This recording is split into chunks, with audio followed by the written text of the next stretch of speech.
bilang head coach ng ADMU Blue Eagles ang champion tactician si Tab Baldwin, mission din niya na matulungan ang mga Filipino basketball coaches na mapalawig ang kanilang kaalaman. Kaya naman inorganize niya ang mga basketball clinics kung saan maraming mapupulot ang kaalaman ang mga coaches at players. Coach Tab now joins here in the studio to tell us about his second year of the World Hoops Clinic.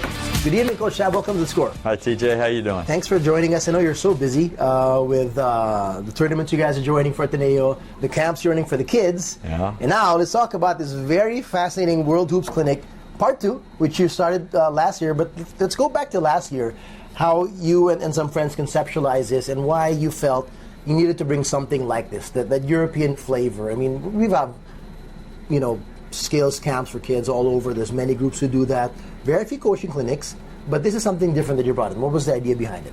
Well, look, the European game is having a major influence on the world of basketball. Yeah. It's a dominant force in international basketball. Only the U.S. competes with them. Mm-hmm. And the number of European players in the NBA now, it's over 100. Yep. And now Phoenix has hired a new coach, Igor Kokoskov. Mm-hmm. So it's something that's growing, and it's something that I think we're lacking here in the Philippines, the influence of the European game. We don't see it in the way we play the game, and I think we need to. I think it is a powerful influence in terms of how the game is played well, and why wouldn't you want that? So, I've been fortunate to have the contacts that I have throughout my time coaching in Europe and the Middle East, and we have the opportunity to bring these guys in. They're excited. They've heard a lot about the Philippine basketball landscape and the passion for the game here. So it's a nice marriage. It's a nice fit.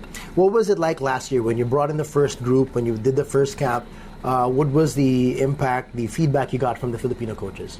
The Filipino coaches loved it, and really our timelines in putting it all together were pretty tight. Okay. And, we were under a lot of pressure.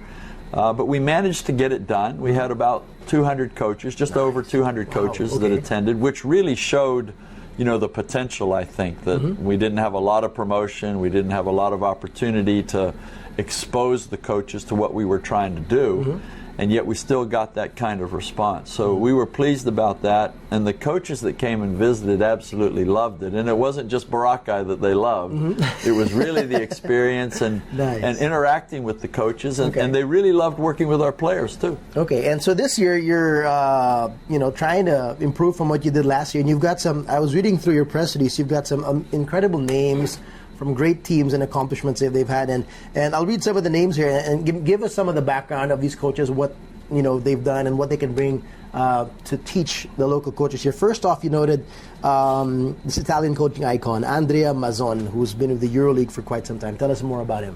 Yeah, Coach Mazzon has got a lot of experience. He came up through the ranks in Italian basketball. He coached juniors. He coached in second division, so he kind of had to fight his way up. And he got all the way up to become a EuroLeague coach. He coached Aris and Thessaloniki in Greece in EuroLeague. And, that was always a dream of mine. So, to have made it to that level, I have a huge amount of respect. And I don't know Andrea. Okay. He's one of the few that I don't know. So he's just a friend of a friend. He's a friend of a friend, and the recommendations I got on him are excellent. He's a great tactician, and he's a great clinician. So he's a guy that does clinics. Yeah. And, I feel that putting him in front of our coaches is going to be a lot to learn from Andrea. All right. And now the guy who's got the job you had once for New Zealand, Paul Hinare. Tell us about him and then what you've seen from him and what he can bring to the table as well to this camp. Well, all I have to say about Paul is he played for me, which isn't much of a recommendation. But more importantly, when we competed against him a few years ago with Gilas, he beat me. So, I got a lot of respect for Paul. Paul's a tremendous competitor, and he's a great thinker of the game. But he's a guy that's, that I like particularly because he's a little bit like me. He's a little bit old school. He's the kind of coach that will get in the face of his players, and he'll really challenge them. But he's beloved to his players. And in his short time coaching, as a national coach, he's had great success. He coached the Breakers in the Australian League. So, in a very young career, because he played, for probably 15 years. And then was an Olympian. Right away. Yeah, and then he jumped into coaching. He's had great success. So he'll be interesting to listen to, and his experiences, I think, coming into the Asian zone now with New Zealand are going to be something that's very interesting. I wonder what stories he could tell about you back then. That's not part of the clinic. Let's see. You got another guy coming from Turkey. I hope I pronounced it correctly. Erdogan. He's assistant coach of the Turkish national team called the 12 Giant Men. We know Turkish basketball is on the rise as well, so it's interesting to get a Turkish guy coming in. Tell us more about him. Ertuğrul is right now coaching in the first division of the Turkish league. I think they call it the Super League now. Okay. And he's been around a long time in Turkish basketball. I became friends with him when I coached in Turkey. A real classy gentleman. But this is a guy that also was in the Fenerbahce program, and Fenerbahce is the big name in Turkish basketball and Turkish soccer as well. It's a club that has over 30 million members, if you can imagine that. Okay. Right. So if you survive in that club as long as he did, you must be doing something right. And now to be the lead assistant coach in the national team, he's done extremely well for himself.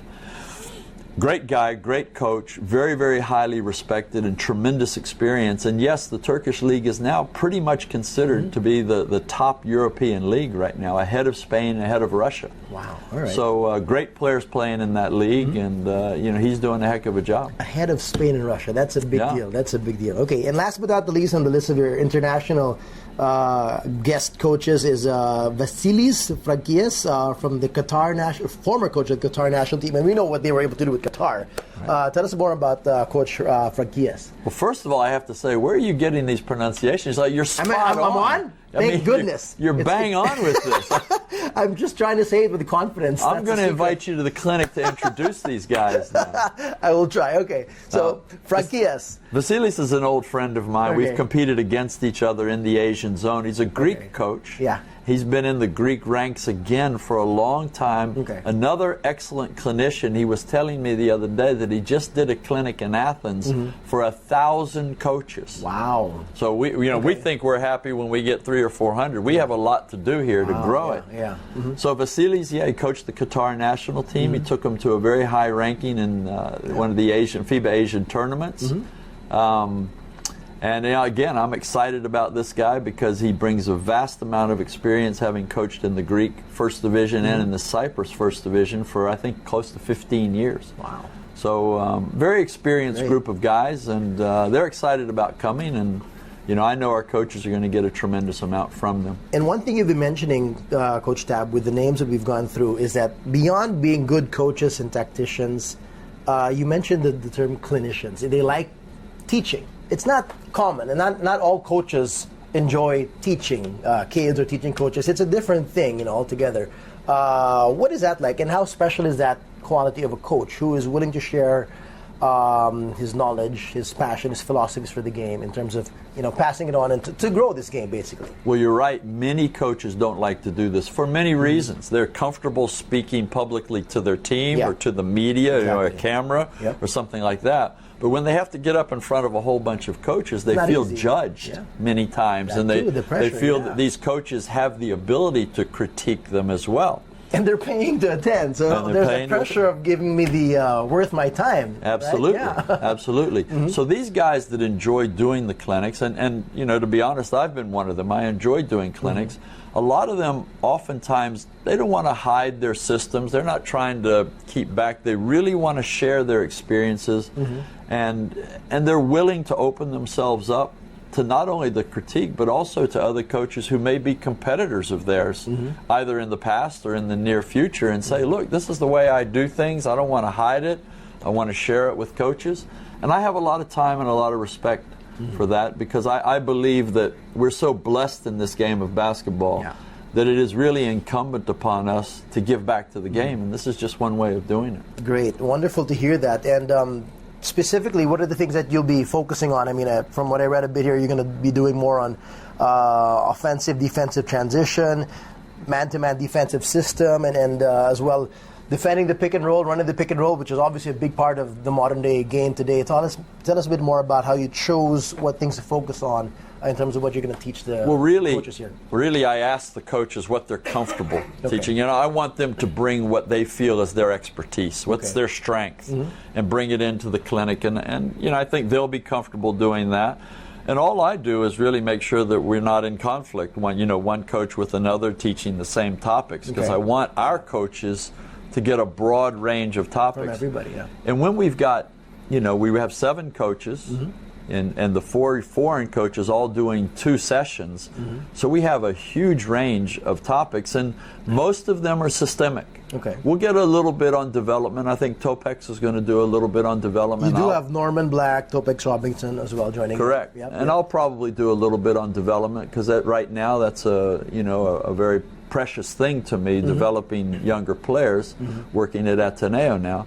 But I think these foreign guys that are coming in, they're going to be talking to coaches more about systemic things. These are the kinds of offenses and defenses that you can run, and they'll have some different angles and different approaches than maybe the conventional thinking, and that's really what we want. We don't want them to come here and tell coaches what they already know. Exactly. Well, give us the details. When is this happening for those who, I'm honestly excited for the coaches here, and those from out of the Metro Manila as well. They can make their way here, and this is going to be worth their while. Tell us more details about it. Well, absolutely. So we're going to hold the clinic this year in BGC. Okay. At the New Christian Life Academy, the MGC New Christian Life Academy, which is a newish gym, air-conditioned, well-lit, great acoustics. So it's going to be a bit of an improvement over last year. Acoustics matters a lot. When you have a microphone in a big, gym, it helps. It does. It does. And we hope we fill it up. There's about 400 to 500 seats there. June 1st through June 3rd, Friday, Saturday, Sunday, out there in BGC. And all of the registration, logistics, and everything are on our Facebook page, which is World Hoops Clinic. That's the Facebook page. And we've also gone on the Instagram this year. We're getting really high tech Getting hip now. with the younger group. That's right. And so it's WHC.tab. I had to get in there one way or another. Okay. Yeah. So those 2 platforms have all the information there. And, we hope the coaches register early. It makes it easier for us, and they get a discount for doing that. Yeah. So, I got to say, come along. It's going to be a special weekend event for basketball coaches in the Philippines. Worth your while, mga kaibigan, for sure. I mean, I'm just looking back at 15, 16 years ago. Now I was still coaching. I would love to have something like this. This would be an awesome learning opportunity to learn from these international coaches. And, of course, from you, Coach Topex and Coach Norman. And we know this is not going to be the last. This is just the second installation. And, thank you on behalf of the Filipino basketball community. Thank you for sharing this. Appreciate that, DJ. And bigger and better. That's what we want to try and do, and we want more coaches to come. Incredible. Well, thanks so much, and all the best, Coach Sam. Thank you. Thank you, PJ. Hi guys, keep watching The Score for the latest sports updates, and don't forget to subscribe to the ABS-CBN Sports in Action YouTube channel.